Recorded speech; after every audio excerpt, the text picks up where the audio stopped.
कुमार जी को यहाँ डेस्क पर आमंत्रित करता हूँ। डॉक्टर कुमार।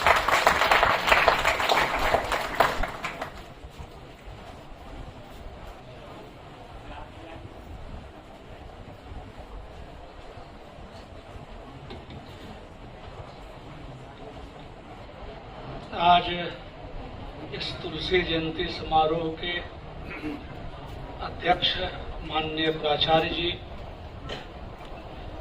मंच पर विराजमान और हमारे सामने बैठे हुए विद्वान बंधुओं, छात्राओं और छात्रों, श्रीकांत जी ने वादा किया था कि हम 1 बजे आपको छोड़ देंगे। कायदे से आपको नमस्कार करके मुझको चलते बनना चाहिए। फिलॉसफी में 1 बजे एक वाइवा है, वहां रहना है मुझको।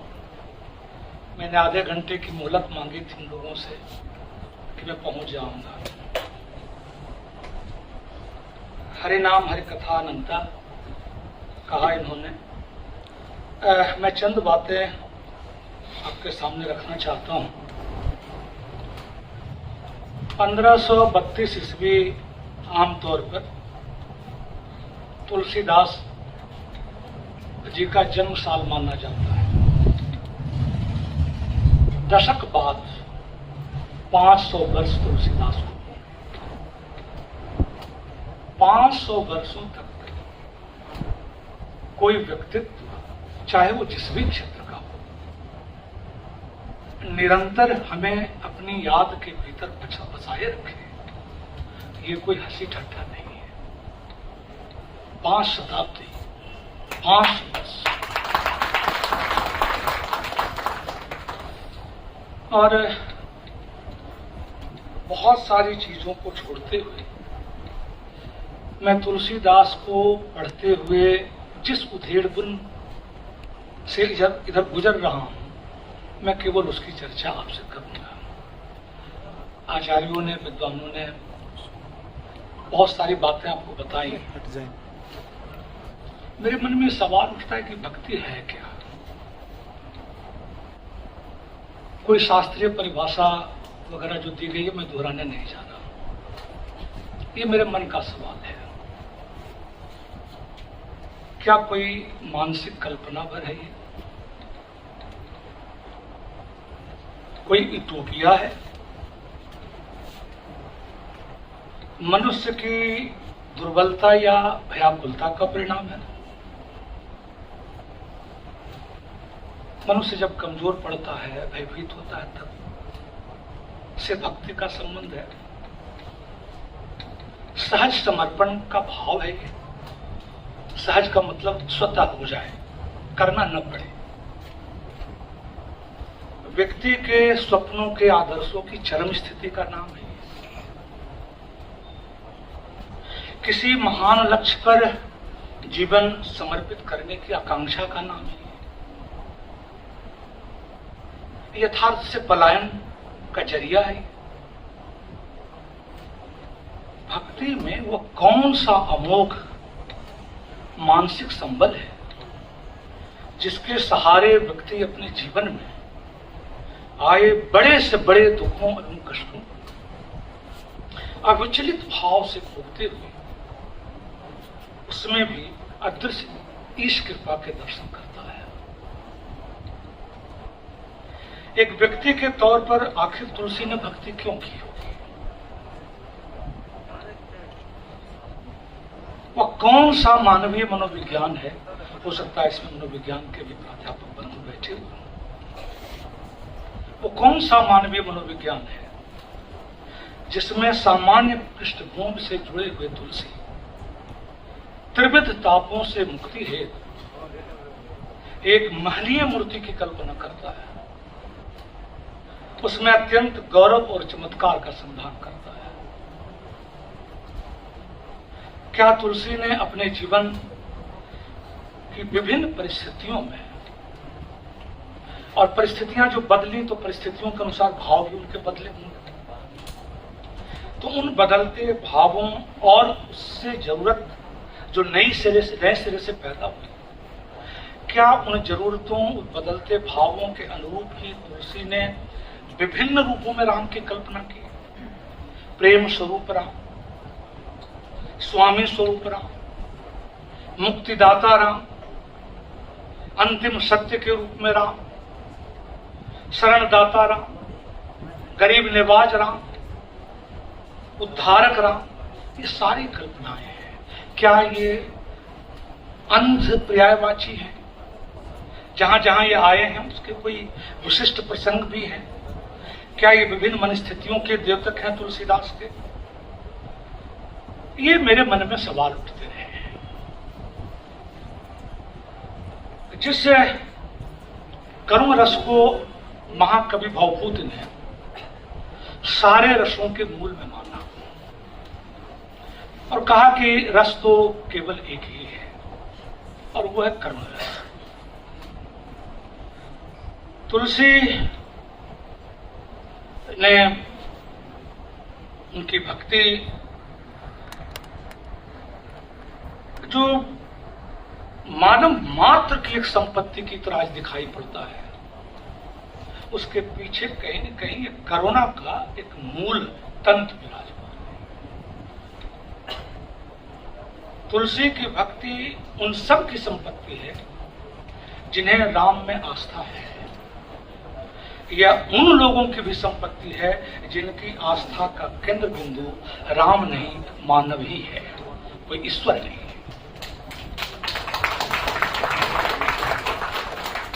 ईश्वर के बंदों से भी जिसका लगाव है उसको भी तुलसी की कृति ये प्यारी है। कहते हैं कि हनुमान बाहुक की रचना तुलसी ने अपने घनघोर शारीरिक कष्ट से मुक्ति के लिए की थी। रोगग्रस्तता के कारण आर्त हुए तुलसीदास को यह भान भी नहीं रहता कि ईश्वर नाम की जो एक वृक्ष सत्ता है, जो अदृश्य सत्ता है, वो व्यक्ति को प्रेरणा तो दे सकता है, मानसिक आश्वासन तो दे सकता है, लेकिन उन्हें त्रासद बाहु पीड़ा से प्रत्यक्ष निजात कैसे दिला सकता है? ऐसी विकराल भयावह पीड़ा थी तुलसीदास की कि उससे न केवल तुलसी के मन में अवस्थित आनंद रूपी बंदर हार जाते हैं, बल्कि तुलसी भी मन ही मन हार गए हैं उसमें। कहते हैं मन तो ही हार, मन से हृदय से सब जतन करके देह से हारे, फिर मन से हारे। आपने ही पापते त्रिपापते कि सापते, अपने पाप से कि त्रिताप से, दैहिक दैविक भौतिक ताप से, या किसी शाप से। आपने ही पापते त्रिपापते कि सापते, बढ़ी है बाह वेदन कहीं न सही जाते। सहने की बात तो छोड़ दीजिए, कहना मुश्किल। औसत अनेक जंत्र मंत्र टोटका लिखिए, बाद भय देवता मनाए अधिकार है। सारी दवा दाद यंत्र मंत्र टोना टुटका बेकार गए। यही नहीं, देवताओं का मनाना भी बेकार है। पीड़ा बढ़ती ही जा रही है। अब कपित्व पर बड़ी पकड़ हमेशा बनी रहती है ऐसे क्षण में। करतार भरतार हरतार। करतार माने ब्रह्मा, करने वाले, सृष्टि बनाने वाले। भरतार मतलब विष्णु, जो भरण पोषण करने वाले हैं। हरतार का मतलब जो नष्ट करने वाले हैं, हरण करने वाले हैं। करतार भरतार हरतार कर्म काल को है जगत जाल, जुनो न मानत इताबी है। कौन ऐसा है जो आपकी आज्ञा नहीं मानता है?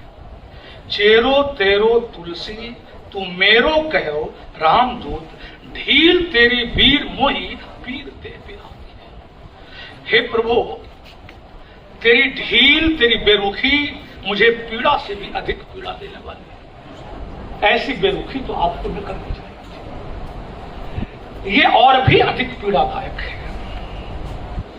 और तुलसी उस समय चारों ओर से अपने को घिरा हुआ महसूस कर रहे थे।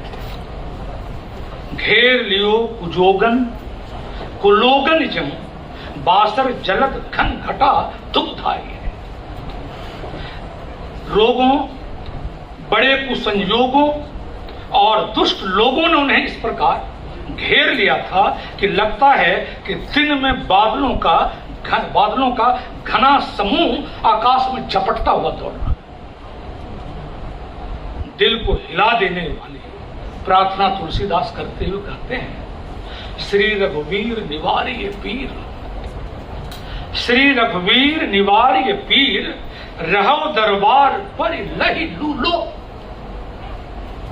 हे रघुकुल के वीर, पीड़ा दूर कीजिए, जिससे कि मैं लटकर भी, यानी दुर्बल, नितांत दुर्बल होकर, लूला होकर, लंगड़ा होकर भी आपके दरबार में पड़ा रहूं।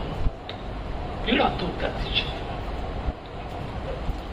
पाए पीर, पेट पीर, बाह पीर, मुंह पीर, जर्जर सकल शरीर पीर मई है, एक भी अंग बाकी नहीं। पैर, पेट, बाह, मुंह में पीर, यानी सकल शरीर पीड़ा में, जिससे शरीर चरचर हो गया। इस पीड़ा में कभी तुलसी खुद को कोसते हैं कि राम भक्त की प्रतिष्ठा पाकर फूल उठा था मैं, राम भजन छोड़ दिया, उसका ये परिणाम है। इसीलिए बरतोड़ के बहाने रामचंद्र जी का नमक ही फूट फूट कर निकलता हुआ दिखाई दे रहा। फूट फूट निकसत लोन राम राय को। हनुमान बाहुक में तुलसी अपनी पीड़ा की व्याख्या किसी भी प्रकार नहीं कर पाते। लाचार अपनी कृतज्ञता को दोष देते हैं। सच्चाई तो यही है कि भक्ति से भौतिक शारीरिक पीड़ा तो दूर होने से नहीं, भक्ति से मानसिक पीड़ा तो दूर हो सकती है, लेकिन शारीरिक पीड़ा तो दूर होने से ही दूर होती भी नहीं है। तुलसी की वृद्धावस्था का आख्यान है ये हनुमान बाहुक। भक्ति की वजह से पीड़ा से मुक्ति मिलने से तो रही, न मिली, न मिल सकती थी। और मित्रों, जब बुढ़ापा ऐसा था तो बचपन कैसा था तुलसीदास का। मात पिता जब जाए तजैव विधहीन लिखी कुछ भाल भलाई। माता पिता ने जन्मते ही छोड़ दिया और विधाता ने भी ललाट में कुछ अच्छा लिख करके भेजा नहीं। नीच निरादर भाजन कादर कूकर टूकन लाग लगाए। कुत्ते के टुकड़े, कुत्ते खाते हैं उससे बचे हुए टुकड़े, यानी कुत्ते के जूठन के लिए भी भूख के मारे तुलसी को बचपन में ललचाना पड़ा था। ये बचपन का भूख का मारा या बच्चा किस किस का अन्न नहीं खाया, किसके द्वार भीख नहीं मांगी। वह समझ गया कि बड़बाग ते बड़ी है आग पेट की, बड़वा नल से भी ज्यादा खतरनाक आग है पेट की। भूख का जितना भयावह और यथार्थ चित्रण तुलसी के यहाँ है, वहां ऐसा चित्रण कहीं हिंदी के ही नहीं दुनिया के बहुत कम कम हो गया। और उस जमाने की अपनी क्या स्थिति थी, खेती न किसान को, आज बेरोजगारी की बहुत चर्चा है, खेती न किसान को भिखारी को न भीख। ऐसा दुर्भिक्ष हुआ करता था कि भीख भी भिखारी को मिलना मुश्किल था। बनिक को न बनिक न चाकर को चाकरी, जीविका विहीन लोग सिद्धिमान, सिद्धिमान मतलब दुखी, सिद्धिमान सोच बस कहें एक एकन सो कहां जाए का करें, क्या करें कहां जाएं। दरिद्र दसानन दवाई दुनी दीननाथ, दुरित दहन देख तुलसी हाहा करी। तुलसी हाहाकार कर रहा है दुनिया की इस स्थिति को देखकर। और इसमें भी तुलसी की समझ ये है कि तुलसी बुझाई एक राम घनश्याम हित, आग बड़े बागीते बड़ी है आग पेट की, इस पेट की आग को यदि कोई बुझा सकते हैं तो राम रूपी घनश्याम ही बुझा सकते हैं। ऐसे में भी जब तुलसीदास रामराज का यूटोपिया मानस में पेश करते हैं तो कहते हैं, दैहिक दैविक भौतिक तापा राम राज नहीं काहुई व्यापा, अल्प मृत्यु नहीं कौनो पीरा, कौनो पीरा। किसी को अल्पायु में नहीं बढ़ना पड़ता और किसी को कोई पीड़ा नहीं होती है। सब सुंदर सब विरुज शरीरा, और सबके निरोग शरीर होते हैं, विरुज शरीर होता है। ये राम राज्य है। तो यह पूरी राम भक्ति, पूरा राम राज की पूरी जो कल्पना है, क्या एक यूटोपिया है, एक मानसिक कल्पना है, या कोई सुसंगत विचार प्रणाली या दर्शन है? मनुष्य को अधिक मानवीय बनाने वाली, मनुष्य को उसकी क्षुद्रता, उसकी स्वार्थपरता, उसकी संकीर्णता, उसकी लोलुपता से मुक्त करने वाले विचार प्रणाली। भक्ति यही काम करती है तुलसीदास के यहाँ। गालिब का बड़ा मशहूर शेर है, मुश्किल है किसी काम का आसान होना, आदमी को भी मयस्सर नहीं इंसान। आदमी तो सब होता है, इंसान उसमें कोई कोई होता है, और बड़ी मुश्किल है इंसान बनने की प्रक्रिया। तुलसीदास को जब हम देखते हैं तो ऐसा लगता है कि वस्तुतः आदमी को इंसान में बदलने वाली विचार प्रणाली का नाम है भक्ति। आप कितने इंसान बन सके हैं, तुलसी के प्रभाव का मूल्यांकन इससे होना चाहिए और उसकी प्रासंगिकता का मूल्यांकन इससे होना चाहिए। जो अपने को विद्वान मानते हैं तुलसीदास का, आचार्य मानते हैं तुलसीदास का, उनकी विचार प्रणाली जो तुलसीदास की है, वो जो भक्ति प्रणाली है, वो वस्तुतः यही है। मनुष्य को गहन मानवीय मूल्यों से जोड़ने वाली विचार प्रणाली का ही नाम भक्ति है। वे मानवीय मूल्य जिसे अनेक दुखों कठिनाइयों के बीच भी मनुष्य ने बचाए रखा है और जिसे हर हाल में बचाए रखा जाना चाहिए।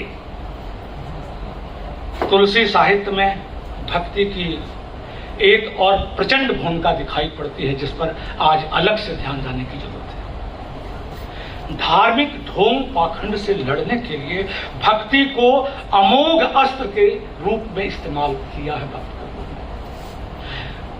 पूरा का पूरा भक्ति साहित्य धर्म के झंडे के विरुद्ध, धर्म के झंडे के नीचे, जैसे ये जंग है जंगे आजादी, आजादी के परचम के तले, पूरा भक्ति काव्य धर्म के झंडे के नीचे धर्म की सारी रूढ़ियों, कुरीतियों, पाखंड से मुक्ति की लड़ाई थी।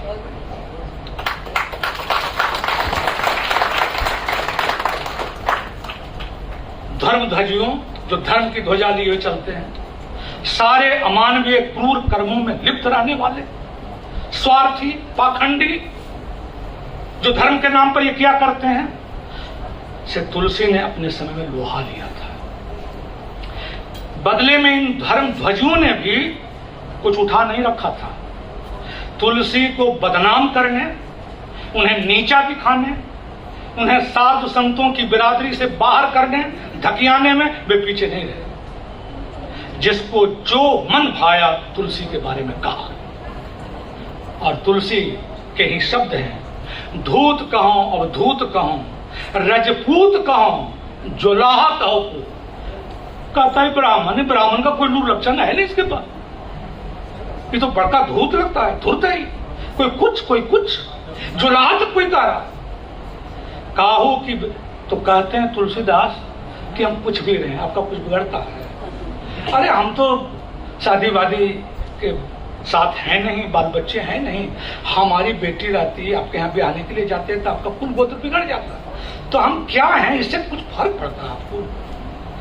काहू की बेटी से बेटा न बया, काहू की जात बिगाड़ो न सो, इसलिए किसी के जात के बिगाड़ने का सवाल है नहीं। तुलसी सरनाम गुलाम है राम को, दुनिया जानती है कि मैं राम का गुलाम हूं। जाको रुचे सो कहे कछु को, जिसको जो मनाए धूत अवधूत रजपूत जुलाहा, जो कहना कहे। मांग के खैबो मस्जिद में सोएबो, मस्जिद में सोएंगे, निकाल दो मंदिर से, मस्जिद में सोएंगे, लेवे के एक न देवे के दो, क्या लेना देना। ये तुलसीदास है, यहां तुलसीदास की ताकत है। आज मंदिर मस्जिद के खेल में बरसों से देश लिपटा हुआ है,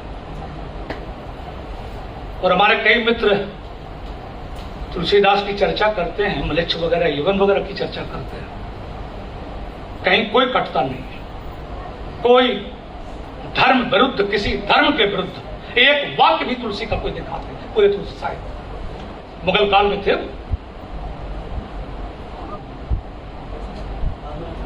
सारे भक्त कवि कहीं न कहीं मूलतः विद्रोही स्वभाव के थे। वे चाहे निर्गुणीय कबीर हो अथवा जायसी हो, सूर हो, तुलसी हो, और इनकी सबसे पहली लड़ाई धर्म ध्वजधारियों के साथ, समाज की नाना विषमताओं के साथ, नाना विसंगतियों के साथ थी, और इनकी दूसरी लड़ाई अपने समय के राजसत्ता से थी। अपने समय के जिस अमानवीय यथार्थ का तुलसी ने कवितावली में वर्णन किया है, मानस के कलिकाल में कलयुग के रूपक के माध्यम से वर्णन किया है, वह एक प्रकार से राजसत्ता का विरोध नहीं तो क्या है। अखबार में छपता है कि अमुक आदमी भूख से मर गया, सारी सरकार की मशीनरी लग जाती है कि खबर गलत है, क्योंकि वो राज्य सरकार की कटु आलोचना है। आज राजसत्ता की आलोचना इस फूलते फलते जनतंत्र में बहुत आसान काम नहीं रह गया है। मध्यकाल में ये लोग कर रहे थे।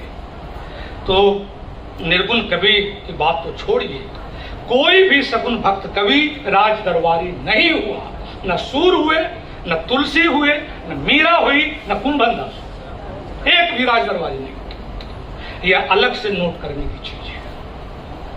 मीरा ने तो प्राप्त राज सुख को लात मार दी, तुलसी ने तो नर के मनसबदार होना ही अस्वीकार कर दिया कि हमने तो राजा राम के दरबार में अपना पट्टा लिखा दिया है, अब ये अरे गहरे नथु खहरे का क्या चाहती करना।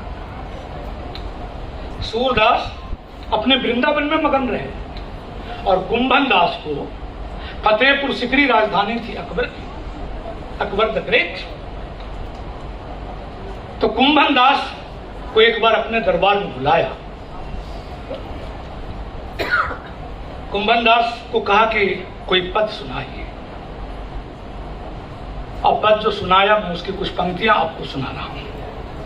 और यह घटना इतिहासकारों ने बताया है कि सही घटना है। संतन को कहां सिकरी सो कहां, हमको काहे को बुलाया है, हम संत जन हैं। संतों को फतेहपुर सिकरी से पटना जो राजधानी है, दिल्ली जो राजधानी है, इससे क्या लेना देना। हमको फायदा तो कुछ नहीं होना, घाटा मेरा बहुत होगा आपके यहाँ आने जाने का चक्कर। एक आध जोड़ी जूती हम लोग रखते हैं कभी काल इधर उधर आने जाने के लिए, वो जूती भी हमारी जहां दरबार का चक्कर लगेगा तो टूट जाएगी। आवत जात पनहिया टूटो, बिसर गयो हरि नाम। और जो मूल पूंजी हमारी है हरि का नाम लेना, वो पूंजी भी हम गंवा बैठेंगे। और आखिर में जो कहा, आज यदि इस 2022 में किसी को हिमाकत है कहने की, तो जरा सा अभी के राजा के मुंह पर जाकर के कहे। कहा कुंभन दास ने कि जाके मुख देखे दुख उपजत है, ताके करे वो परो सलाम। जिसके मुख को देखते ही दुख उपजता है उसको सलाम करना पड़ेगा। संतन को कहां से। ये थे तुलसीदास। सारे आग पर हम लोग पानी डाल देते, ये प्रसंग हनुमान प्रसंग, तो फलना प्रसंग, ढिगना प्रसंग। आखिर कौन सी बात थी, कहां थी वो नस का क्या थी जहां से तुलसीदास राम भक्ति से जुड़े और रचना कर रहे थे। हमारे गुरुदेव और समकालीन हिंदी कविता के अत्यंत विशिष्ट नाम डॉक्टर केदारनाथ सिंह की कविता है कुंभन दास पर। मैं वो आपको सुनाना चाहता हूं, और उससे आपको तुलसीदास को भी समझने में मदद मिलेगी। कविता का शीर्षक है कवि कुंभन दास के प्रति। आप सब लोग सुनिएगा, समझने में कोई दिक्कत नहीं होगी। संत कवि खड़ा हूं आपकी समाधि के सामने और मेरे दिमाग में गूंज रही है आपकी वह पंक्ति, संतन को कहां सिकरी सुकान। सदियों पुरानी एक छोटी सी पंक्ति और उसमें इतना था कि लगभग 500 वर्षों से हिला रही है हिंदी को। कभी बार धृष्टता हो तो धृष्टता क्षमा हो तो पूछूं क्या हुआ था उस दिन। आखिर एक संत कवि को कुटिया छोड़कर जाना क्यों पड़ा था सिकरी। कितना समय लगा एक कवि के पैरों को अपनी कुटिया से चलकर सिकरी तक जाने। लगाने पड़े महल के कितने चक्कर। ए बाबू क्या कर रहे हो। अपनी कुटिया से चलकर सीकरी तक जाने में लगाने पड़े महल के कितने चक्कर कि पन्नी भी टूट गई और गिर पड़ा झोली से कहीं हरिनाम भी। क्या हुआ था कवि भाई। एक कवि की आंखों को कैसी लगी सीकरी कि अंतर से फूट पड़ी हिंदी की वह सबसे अकेली दुखती हुई पंक्ति। संत कवि चलने से पहले नमन स्वीकार हो। दिल्ली से आया हूं, चाहूं ना चाहूं जाना होगा दिल्ली। और दिल्ली आज की सिकरी है संतप्रवर, और दिल्ली आज की सीकरी है संतप्रवर। तब तो एक थी, अब एक के अंदर एक जाने कितनी सिकरियां हैं। जानता हूं समाज से फूट कर आता नहीं है कोई उत्तर, फिर भी कभी बार जाते जाते पूछ लूं यह कैसी अनबन है कविता और सीकरी के बीच कि सदियां गुजर गई और दोनों में आज तक पटी ही नहीं। तो मित्रों, हिंदी में कविता और सीकरी के बीच, कविता और राजसत्ता के बीच हमेशा अनबन रही है। अनबन यानी राजसत्ता के विरोध, उसके खिलाफ होने की, खड़ा होने की प्रवृत्ति की पूरी हिंदी कविता गवाही है। ये बात दीगर है कि राजसत्ताएं इनका अपना भाष्य खड़ा करती है, अपने भाष्यकार खड़ा करती है और अपने पक्ष में इनका इस्तेमाल करती है। खिलाफ खड़ा होने का सबसे प्रबल प्रमाण हमारा भक्ति काव्य है। खिलाफत के अंदाजे बयां सारे भक्त कवियों का अलग अलग है। तुलसी अपने ढंग से करते हैं, मीरा अपने ढंग से करती है, सूर की गोपियां कैसे धज्जी उड़ाती हैं अब देखिए।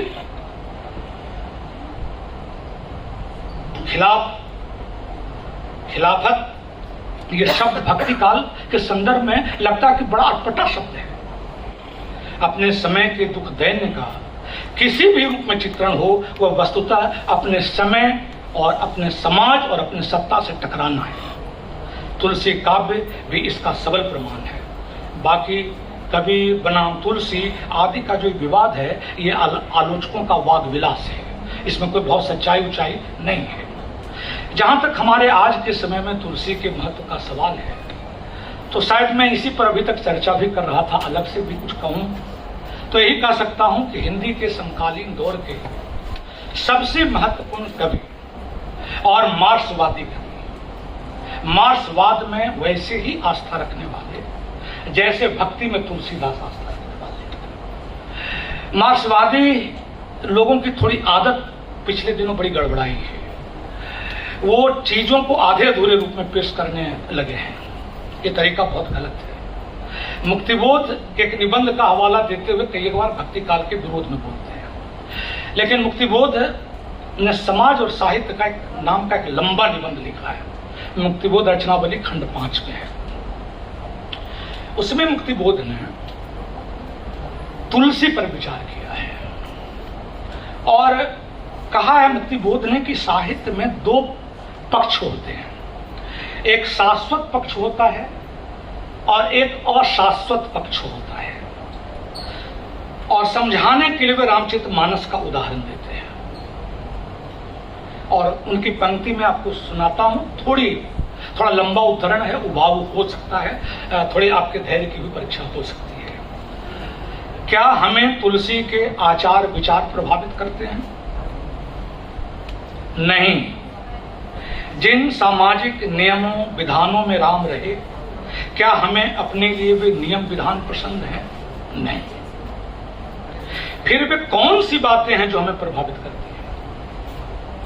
वह है राम का व्यक्तित्व। किंतु क्या हम उन मानव संबंधों के बिना राम के व्यक्तित्व को समझ सकते हैं? बिल्कुल नहीं। तत्कालीन मानव संबंध, विश्व दृष्टि तथा जीवन मूल्यों के सर्वोच्च प्रतीक राम की मानवता हमें प्रभावित करती है। तुलसीदास की तथा रामचंद्र की वह सचेष्ट आंतरिकता हम पर छा जाती है। वे नियम, विधान, वे आचार विचार अब आज त्याज्य हो चुके हैं, किंतु उनके भीतर जो तत्कालीन मानव संबंध हैं उनका कहीं भी भंग न करते हुए राम ने निषाद और गुह से आलिंगन किया, सबरी के बेर खाए, केवट से दोस्ती की, बनवासी असभ्यों को अपने गले लगाया। तत्कालीन मानव संबंधों का वास्तविक निर्वाह करते हुए उन्होंने अपने इन्हीं आदर्श क्षणों में किया। उनसे वे मानव संबंध घनीभूत हुए। निषाद निषाद ही रहा, गुह ही रहा, और राम का रामत्व अपने संपूर्ण मानवादर्श में जगमगा उठा।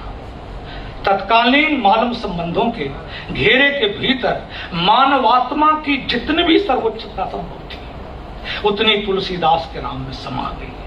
राम की इस आदर्शमयी आंतरिकता के चित्र, उनकी भीतरी मानवता के ये शिखर हमें आज भी द्रवीभूत करते हैं। तत्कालीन नियम, विधान, आचार विचार निश्चय ही अशाश्वत है, किंतु राम का चरित्र मूल्यवान होने के कारण शाश्वत रहा।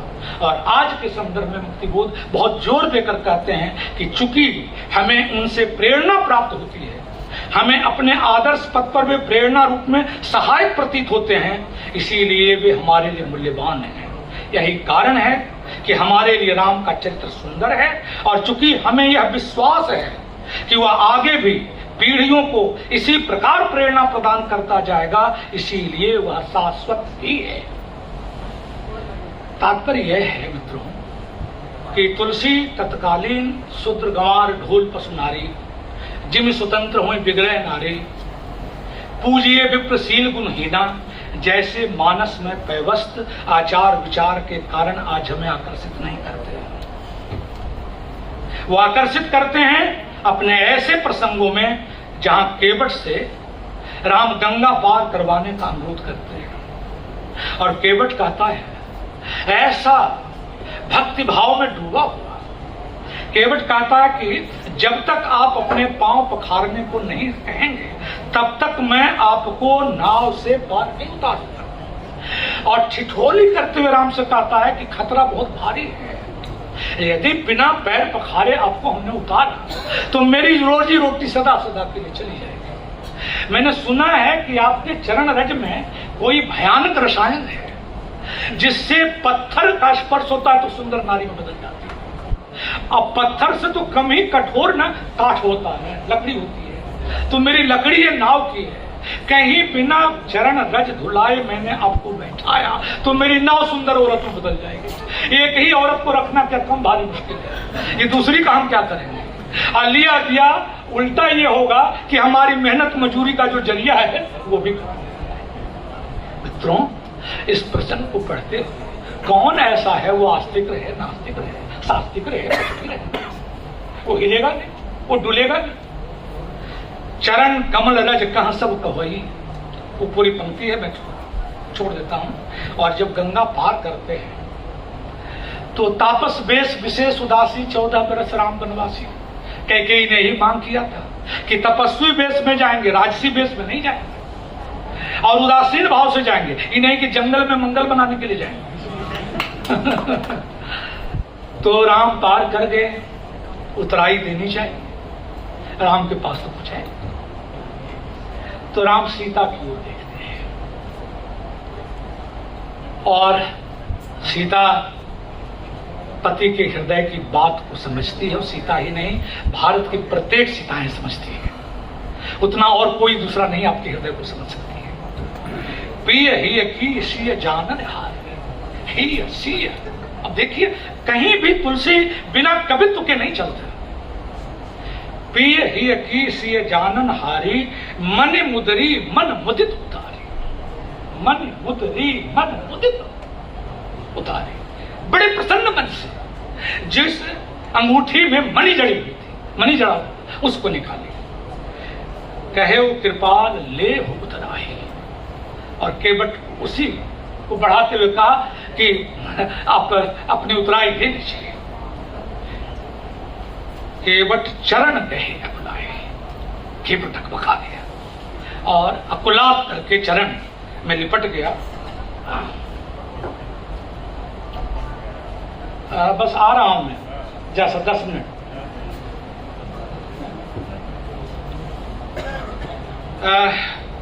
केवट कहता है, नाथ आज मैं गाह न पाऊंगा। क्या देर है, क्या अब मिलना बाकी है। जो भी जीवन में कोई कल्पना कर सकता है, उस कल्पना से परे की चीज तो मुझे मिल गई। मिटे दोष दुख दारिद दावा, दोष दुख का दारिद का दावा नल मेरी जिंदगी से सदा सदा के लिए समाप्त हो गया। अब कछुनाथ न चाहिए। हे प्रभु, हमें कुछ नहीं चाहिए। दीन दयाल अनुग्रह, बस आपकी कृपा चाहिए। कौन नास्तिक आस्तिक होगा, पढ़ेगा और हिलेगा नहीं। तुलसी के काव्य में हिलाने की बड़ी भारी क्षमता है, जिसको रामचंद्र शुक्ल कहते थे कि मार्मिक प्रसंग भरे पड़े हुए, सीधे मर्म प्रसंग करता है। राम के कारण ही मुनि श्रेष्ठ वशिष्ठ भी केवट को गले लगाते हैं। राम सखा ऋषि बरबस बेटा, जन्म में ही लुठित स्नेह समेता। जैसे कोई अपने घड़े से बर्तन से घी को ढरकते हुए देखे और उसको समेटने लगे, वैसे मुनि वशिष्ठ ने जब केवट को साष्टांग करते हुए देखा तो उसको अपने हृदय से लगाया। और जब केवट आगे का जो प्रसंग है उसको मैं छोड़ता हूं, मैं केवल ये कहना चाहता हूं कि हम कह सकते हैं कि जिन पंक्तियों को उद्धृत करते हुए तुलसी की कड़ी आलोचना ही नहीं, उन्हें खारिज तक किया जाता है, वस्तुतः उसके कारण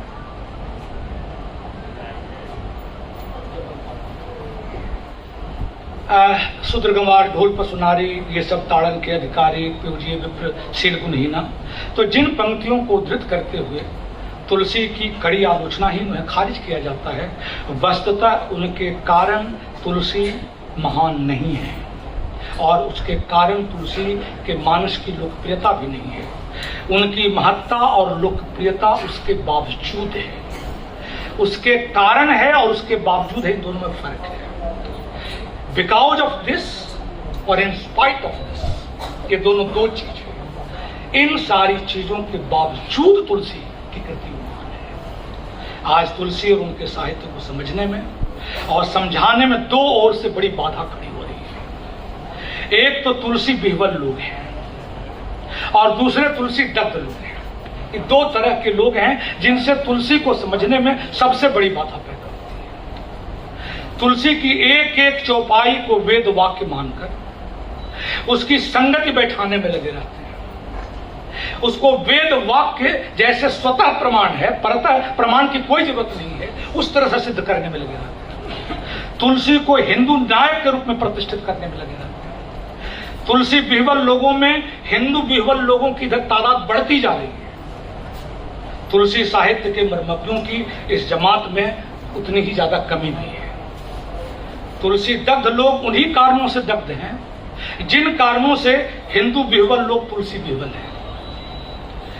दोनों को उनके साहित्यिक सौंदर्य, उनके विषय के गांभीर्य, उनकी व्यापक विराट दृष्टि, व्यापक पटभूमि, व्यापक कैनवास और व्यापक विश्व दृष्टि से कुछ भी लेना देना नहीं। अयोध्या लौटने के बाद राम अंतिम में केवट को विदा करते हैं और जब केवट को विदा करते हैं तो जो बात कहते हैं बड़ी महत्वपूर्ण है।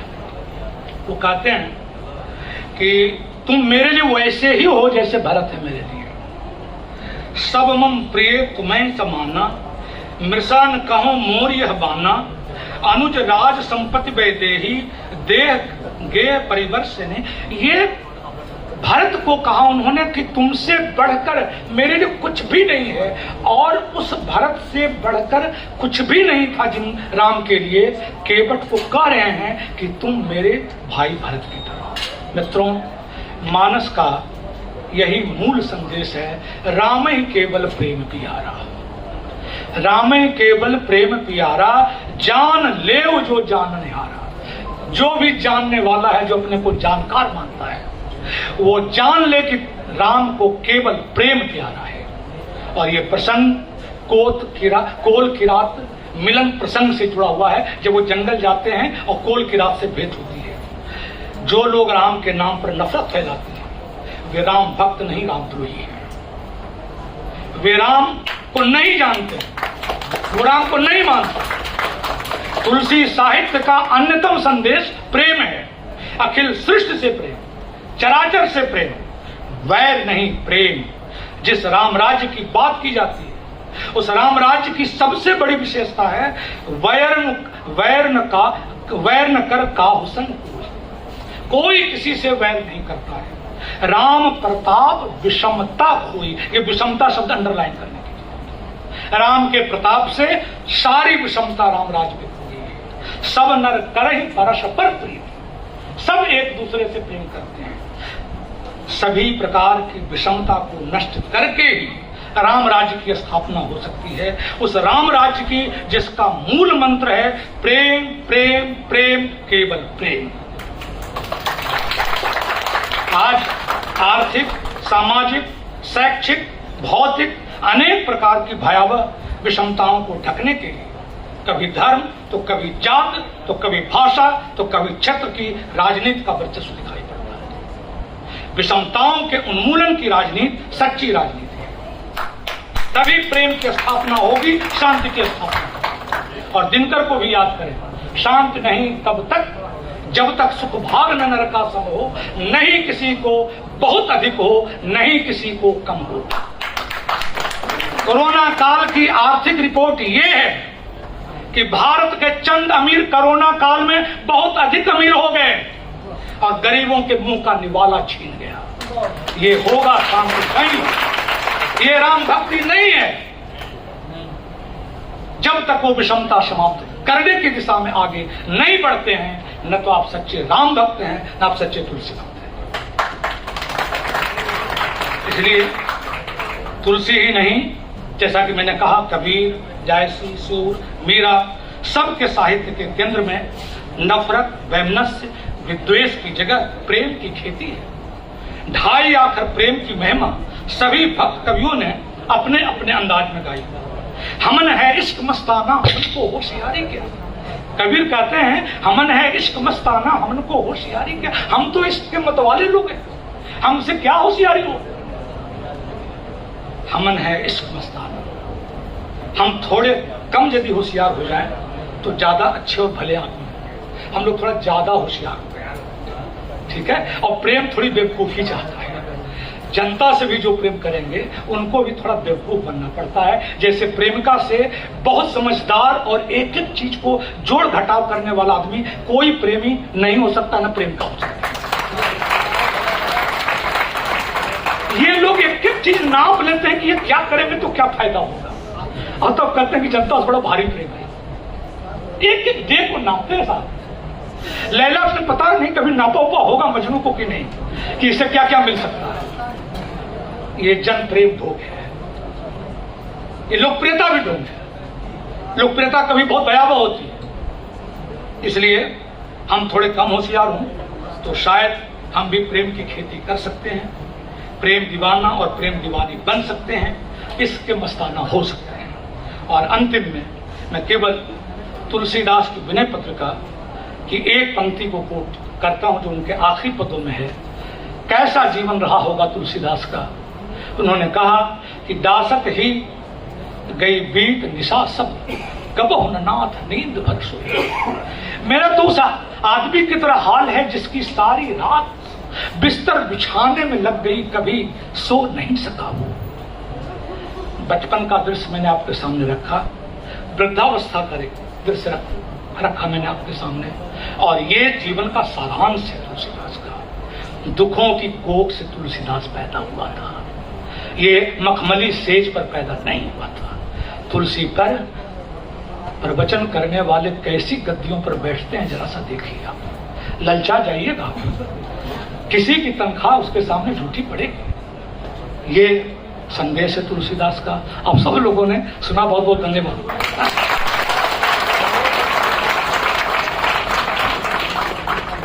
धन्यवाद सर। आचार्य हरारी प्रसाद द्विवेदी ने एक जगह लिखा है कि तुलसीदास मुठभेड़ के कवि थे, कि उन्होंने मुठभेड़ किया। कई तरह की विषमताएं थी, विपन्नताएं थी, उससे उन्होंने साक्षात मुठभेड़ किया है। और सर जैसा कि बता रहे थे, राम ही केवल प्रेम प्यारा, जान ले जो जान नियारा। या सिए राम में सब जग जानी, करऊं प्रणाम जोरी जुग पाने। मैं चा कर रघुवीर का, बटों लिखों दरबार, तुलसी अब का हुई है नर के मनसबदार। या फिर भूत कहो धूत कहो, रजपूत कहो जुल्हा कहु कहू, काहू की बेटी सो बेटा न ब्याहव, काहू की जाति बिगाड़ न सो। तुलसीसर नाम गुलाम हमराम के, जाके रुचय सो कहे कछुओ। मांगी के खैबो मजीद में सोइबो, लैबो को एकू न दैबो को दो। तो हमारे सर ने विभिन्न उदाहरणों द्वारा तुलसी साहित्य के विभिन्न पक्षों को उद्घाटित किया। हम आपके वचन से अत्यंत आप्यायित हुए, ज्ञान गर्भित हुए। अब मैं इस कार्यक्रम के आदरणीय अध्यक्ष, अपने महाविद्यालय के माननीय प्रधानाचार्य महोदय को सादर आमंत्रित करता हूं कि वे अध्यक्षीय भाषण के द्वारा हमें उपकृत करें। आदरणीय